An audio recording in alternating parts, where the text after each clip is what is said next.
Hello दोस्तों, तो कैसे हैं आप सब। Welcome to my channel success junction, एक कदम सफलता की ओर। और हम लेकर के आ गए हैं आपके लिए नाउन की प्रैक्टिस क्लास। जी हाँ, कल हमने नाउन की थ्योरी क्लास करा दी थी, सारे रूल्स बता दिए थे। जो बाकी नए रूल्स मिलते जाएंगे वो हम आपको प्रैक्टिस की क्लास में बताते जाएंगे। सेम ऐसा ही पैटर्न हमने फॉलो किया था जब हमने आपको आर्टिकल कराया था। आर्टिकल की एक थ्योरी क्लास करा दी थी, उसके बाद में 3 से 4 उसकी प्रैक्टिस क्लास करा दी थी, और जो नए रूल्स मिले थे प्रैक्टिस क्लास में उसको हमने नोट डाउन करवा दिया था। तो इस तरह से आपकी ये नाउन की क्लास भी ऐसी सेम टू सेम चलने वाली है। कल नाउन की थ्योरी क्लास हो चुकी है, अब ये प्रैक्टिस क्लास स्टार्ट हो रही है। तो आइए बिना समय गवाए चलते हैं प्रैक्टिस क्लास के पहले प्रश्न पर। पहला प्रश्न है, एमपीएसआई 2016 में आया हुआ है, which of the following word is not a collective noun. यानी इनमें से कौन सा है जो कलेक्टिव नाउन नहीं है। कलेक्टिव नाउन के बारे में हमने आपको पहले ही बहुत सारी चीज़ें बता दी हैं, किन्हें हम कलेक्टिव नाउन कहते हैं, जिन्हें समूहवाचक संज्ञा किसे कहते हैं। जो एक से अधिक होते हैं उन्हें हम समूहवाचक संज्ञा के अंतर्गत लेते हैं। ऑप्शन ए है आर्मी, ऑप्शन बी है ज्यूरी, ऑप्शन सी है क्रो, और ऑप्शन डी है फैक्ट्री। आइए देखते हैं इसका आंसर क्या होने वाला है। तो ये देखिए इसका आंसर है सी, यानी कि क्रो जो है वो एक कौवे के बारे में बता रहा है। कलेक्टिव नाउन नहीं है यहाँ पर, बाकी सारे के सारे कलेक्टिव नाउन है। यहाँ पर किसी व्यक्तियों अथवा वस्तुओं का जिक्र एक साथ करने के लिए विशेष नामों का प्रावधान किया गया है। समूह को दिए गए इन विशेष नामों को कलेक्टिव नाउन कहते हैं। एग्जाम्पल क्या क्या है, क्राउड। क्राउड मतलब होती है भीड़। भीड़ किसी एक को तो कहेंगे नहीं, एक से ज़्यादा लोग जहाँ पर होंगे वहाँ उन्हें हम भीड़ कहते हैं। आर्मी, आर्मी किसी एक सैनिक को तो आर्मी कहेंगे नहीं, एक से ज़्यादा सैनिक जहाँ पर होते हैं, इकट्ठे होते हैं, उसे हम आर्मी कहते हैं। बटालियन वो भी आपका एक कलेक्टिव नाउन होता है। जूरी, जूरी का मतलब होता है एक से अधिक जज लोग। जो जज लोग होते हैं, एक से अधिक जज लोगों की जब बेंच बैठती है तो उसे हम ज्यूरी कहते हैं। ईटीसी, ये सारे के सारे कलेक्टिव नाउन है। लेकिन क्रो जो है वो केवल अकेला एक है, एक कौवा है, इसलिए हम उसे कलेक्टिव नाउन में काउंट नहीं करते हैं। उम्मीद करते हैं पहला प्रश्न आपके समझ में आ गया होगा। तो चलते हैं प्रश्न नंबर 2 की ओर। ये आ गया आपके साथ प्रश्न नंबर 2। एएम के एग्जाम में आया हुआ है, मध्य प्रदेश का जो एमपीपीईबी का एग्जाम होता है, एएनएम का, असिस्टेंट नर्सिंग का, उसमें एग्जाम आया हुआ, इसमें ये क्वेश्चन आया हुआ है, choose the correct form of noun to complete the sentences. यानी कि फिल इन द ब्लैंक्स आपको पूरा करना है। He gave me a bunch of dot dot dot. अब इसमें क्या भरा जाएगा, आइए देखते हैं। ऑप्शन ए है पेंसिल्स, ऑप्शन बी है ग्रेप्स, ऑप्शन सी है ऑरेंजेस, और ऑप्शन डी है चॉकलेट्स। तो बंच में किसको काउंट करते हैं, तो बंच में हम हमेशा ग्रेप्स को हमेशा बंच में काउंट करते हैं। बंच का अर्थ होता है गुच्छा, और जो ग्रेप्स होता है वो हमेशा गुच्छे में ही होता है। तो यहाँ पर इसका आंसर हो जाएगा ग्रेप्स, यानी he gave me a bunch of grapes. ठीक है, आइए इसका आंसर देख लेते हैं, क्या हमने सही बताया है। जी हाँ, इसका आंसर है grapes. He gave me a bunch of grapes, इसका सही आंसर हो जाएगा। बंच अर्थात गुच्छा शब्द का प्रयोग अंगूरों के लिए किया जाता है।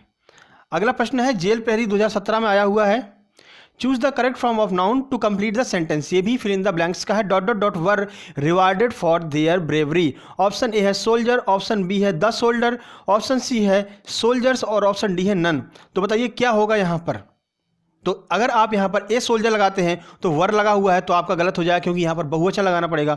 उसके बाद तीसरा ऑप्शन है, अगर आप केवल सोल्जर लगाते हैं तो भी गलत हो जाएगा। इसका आंसर आपका केवल एक ही बचता है, और वो है द सोल्जर्स, क्योंकि जो बहुवचन है, जो प्लूरल फॉर्म है नाउन का, वो द सोल्जर्स में है। ये एक कलेक्टिव नाउन हो जाएगा, तो आपका आंसर हो जाएगा द सोल्जर्स।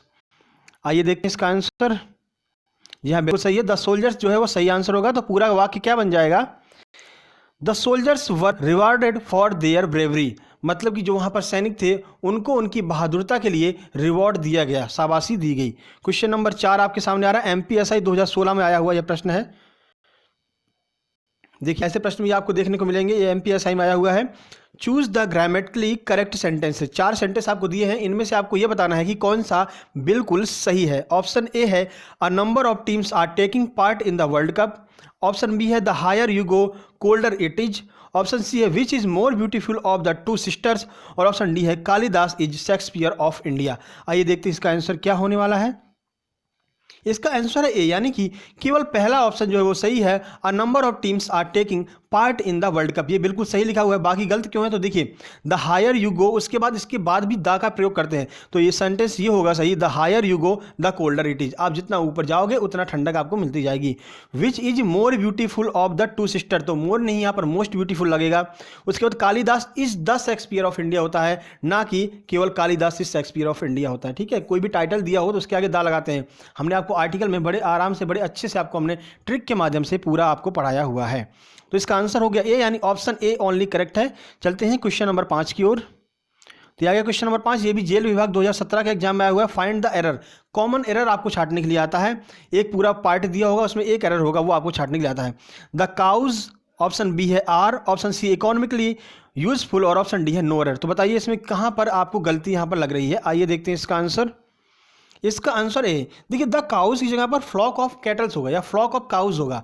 देखिए काउज बहुवचन नहीं होता है, अगर किसी भी जानवरों की बहुवचन बनाना होता है तो उसको झुंड बोलते हैं। अ फ्लॉक ऑफ काउज हो जाएगा या फिर अ फ्लॉक ऑफ कैटल्स हो जाएगा यहाँ पर। तो आपका ऑप्शन नंबर ए जो है वो गलत है, यहाँ पर होगा द फ्लॉक ऑफ काउज। ठीक है, चलते हैं अगले प्रश्न की ओर। क्वेश्चन नंबर 6 एसबीआई क्लर्क 2017 में आया हुआ है। ये भी आपका फिल इन द ब्लैंक्स का क्वेश्चन है। He was asked in the court to ... his statement। Option A है accuse, ऑप्शन बी है चेंज, ऑप्शन सी है जस्टिफाई और ऑप्शन डी है थिंक। तो बताइए क्या होगा यहाँ पर इसका आंसर। तो इसका आंसर है सी यानी जस्टिफाई। जस्टिफाई जो है एक एब्स्ट्रैक्ट नाउन है। तो जस्टिफाई का अर्थ है औचित्य सिद्ध करना। उससे बोला गया था कि अपना जो है, जो आपने स्टेटमेंट दिया है उसका औचित्य सिद्ध कीजिए, मतलब कि सही सही इसकी जानकारी आप सिद्ध कीजिए कि ये बात आपने जो कही थी वो बिल्कुल सही है। तो जस्टिफाई का अर्थ होता है औचित्य सिद्ध करना, और जस्टिफाई जो है वो एक एब्स्ट्रैक्ट नाउन है यहाँ पर। एसबीआई क्लर्क 2017 का एग्जाम है तो थोड़ा सा टफ तो आपको मिलेगा ही देखने को। चलते हैं अगले प्रश्न की ओर। जी हाँ, दीपावली आ गई तो फटाखे तो चलेंगे ही। क्वेश्चन नंबर 7 आपके सामने आने वाला है।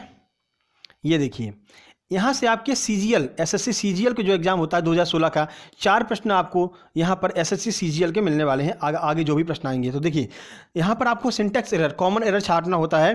तो the enemy has received slash many information regarding slash the activities of the army slash of our neighbouring countries. और अगर आपका ये बिल्कुल सही लिखा हुआ है तो इसका आंसर नो एरर होगा। यानी कि अगर पहले पार्ट में गलती है तो इसका आंसर ए होगा, अगर दूसरे पार्ट में गलती है तो इसका आंसर बी होगा, अगर तीसरे पार्ट में गलती है तो इसका आंसर सी होगा, और अगर कोई गलती नहीं है तो इसका आंसर डी होगा। ऐसे ही प्रश्न एसएससी सीजीएल में भी आते हैं और अब ऐसे ही प्रश्न मध्य प्रदेश जेल प्रहरी में भी आने लगे हैं, और सेम टू सेम ऐसे प्रश्न भी बैंक में भी आते हैं। तो आइए देखते हैं इसका आंसर क्या होने वाला है। देखिए इसका आंसर बी हो जाएगा। क्यों होगा बी? देखिए इंफॉर्मेशन के साथ कभी भी S/ES और एपस्ट्रॉफी S कभी भी नहीं लगता। कभी भी आपको इंफॉर्मेशंस लिखा हुआ दिख रहा है तो वो चीज़ गलत हो जाएगी।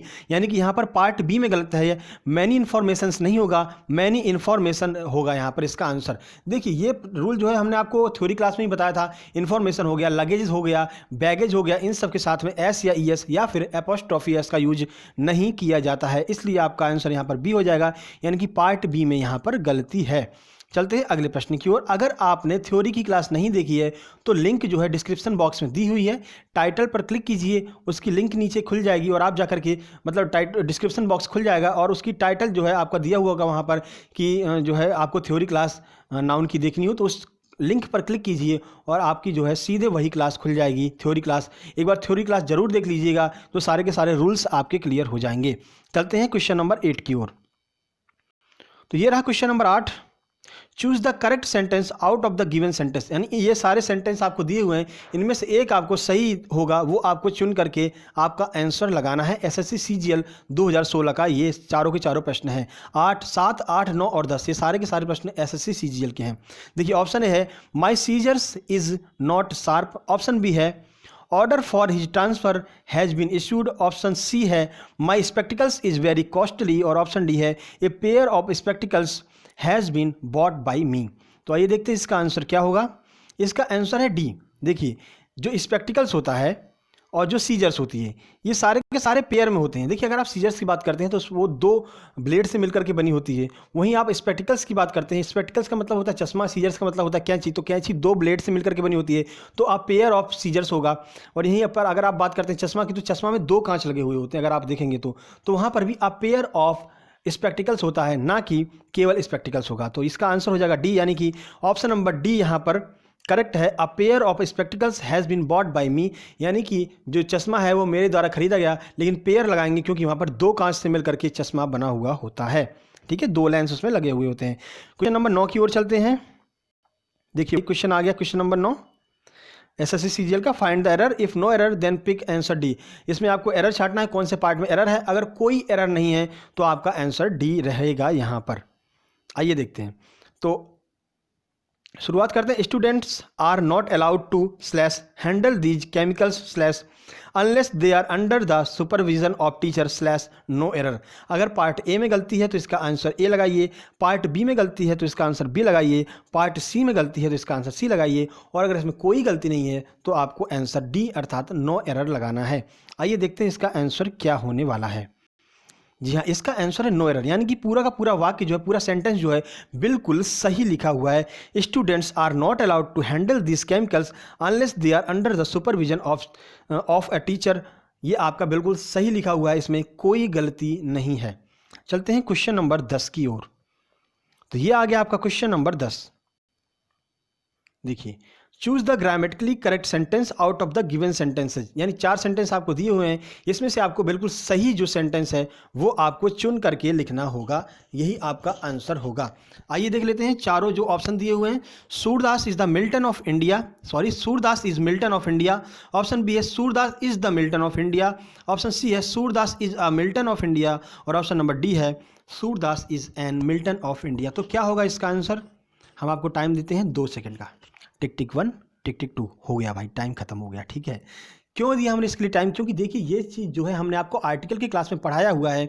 अगर किसी को कोई टाइटल दिया जाता है तो उसके आगे द आर्टिकल का यूज होगा। तो यहाँ पर द आर्टिकल कहाँ पर लगा हुआ है? तो ऑप्शन नंबर बी आप देखिए। पहले इसका आंसर देख लेते हैं कि आंसर जो हम आपको बता रहे हैं क्या वो आंसर सही है या नहीं है। जी हाँ, बिल्कुल सही है, आंसर नंबर बी होगा इसका। क्यों होगा? तो देखिए, Surdas is the Milton of India, तो सूरदास को एक टाइटल दिया हुआ है मिल्टन ऑफ इंडिया, इसलिए इस टाइटल के आगे हमेशा दा का यूज़ किया जाएगा। तो आइए देख लेते हैं, बिल्कुल सही है, किसी विशिष्ट टाइटल के आगे हम यहाँ पर दा का यूज़ करते हैं। तो ये थे हमारी नाउन की पहली प्रैक्टिस क्लास। कल भी आपकी एक प्रैक्टिस क्लास होगी और एक प्रैक्टिस क्लास और होगी। जो एग्जाम्स में आए हुए क्वेश्चन है हम उन्हीं क्वेश्चंस को लेंगे, फालतू के क्वेश्चन हम बिल्कुल नहीं लेंगे। जो एग्जाम्स में आए हुए हैं, जो नए टाइप के प्रश्न हैं जिनके आने की संभावनाएं हैं। देखिए, MPSI आने वाला है, इंग्लिश आती है, साथ ही साथ में मध्य प्रदेश जेल पहरी आने वाला है, SSC CGL भी आने वाला है, और उधर यूपी में भी बहुत सारी वैकेंसी आने वाली है जिसमें इंग्लिश आती है। तो इसमें जो नाउन के क्वेश्चन होते हैं वो बहुत ज़्यादा मार्जिन में आते हैं। आर्टिकल आपका 2 से 3 आर्टिकल आता है, 4 से 5 नाउन के क्वेश्चन आपको देखने को मिलते हैं, क्योंकि नाउन में ही आर्टिकल के क्वेश्चन भी कभी कभी पूछ लिए जाते हैं। तो नाउन आपके लिए बहुत ही महत्वपूर्ण है। तो 2 या 3 क्लास और नाउन की प्रैक्टिस किएंगे, उसके बाद हम नाउन को बाइंड अप कर लेंगे और कोई नया टॉपिक यहाँ पर स्टार्ट करेंगे। तो ये थी प्रैक्टिस की पहली क्लास। आपको ये क्लास कैसी लगी अपना फीडबैक कमेंट बॉक्स में जरूर दीजिएगा, और अगर आपको हमारी ये क्लास पसंद आई हो तो क्लास को लाइक कर दीजिए, दोस्तों को शेयर कर दीजिए, और अगर आप पहली बार हमारे चैनल पर आए हैं तो चैनल को सब्सक्राइब जरूर कर लीजिएगा, क्योंकि ऐसी बहुत सी क्लास आगे आने वाली हैं और ऐसी बहुत सी क्लास पीछे हो चुकी हैं। तो अगर आप सब्सक्राइब कर लेंगे तो सारी की सारी क्लासेस आपके सामने बाकायदा टाइम टू टाइम आने लगेंगी। नोटिफिकेशन बेल भी दबा दीजिए, तो जैसे ही हम कोई भी क्लास डालेंगे तो सीधे आपके पास नोटिफिकेशन आ जाएगी और आप डायरेक्ट उस क्लास को देख सकते हैं। आपको ढूंढने की कोई आवश्यकता नहीं पड़ेगी। एक बार थ्योरी की क्लास जरूर देख लीजिएगा नाउन की, और साथ ही साथ आर्टिकल को भी जरूर देख लीजिएगा। बाकी हम टेस्ट सीरीज के बारे में बता देते हैं। तो सारी test series free of cost चल रही हैं। यहाँ पर साइंस की बात करें, हिंदी की बात करें, इकोनॉमिक्स, पॉलिटी, ज्योग्राफी, सारी जो टेस्ट सीरीज हैं वो फ्री ऑफ कॉस्ट चल रही है। मैथ की क्लास भी फ्री ऑफ कॉस्ट चल रही है। यहाँ पर आपको डिस्क्रिप्शन बॉक्स में यहाँ पर लिंक दे दी जाएगी, आप जा करके वहाँ पर चेक कर सकते हैं। सारी टेस्ट फ्री ऑफ कॉस्ट, वहाँ पर आप अपना गुणवत्ता चेक कर सकते हैं साइंस की टेस्ट सीरीज देकर के, क्योंकि रेलवे में साइंस बहुत अच्छे लेवल का आता है। तो जल्द ही मिलते हैं अगली वीडियो में किसी नए वीडियो के साथ में। तब तक के लिए नमस्कार।